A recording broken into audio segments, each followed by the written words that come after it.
Morning till lunch. Ayan. May ginagawa ko dito sa loob. Dami kasi ng laruan.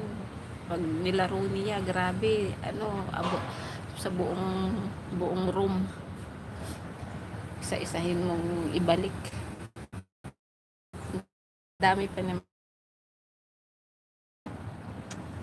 Tapos yan, ang duty ng lola, kami ng lola magsusundo. Dadaan dito sa condo. Daanan nila ako, tapos diretso sa kanilang bahay. Sa gabi ang uwi namin ng alaga ko dito.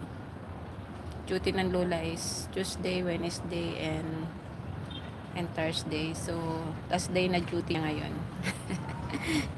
Pero sure, kung hindi pupunta kami ng province, sure, Friday night, doon yun matutulog sa lola pag wala kaming pupuntahan. Sunday morning, Sunday afternoon ang balik dito. Makalola guys yung alaga ko kasi sunod yung gusto niya sa lola niya. Spoiled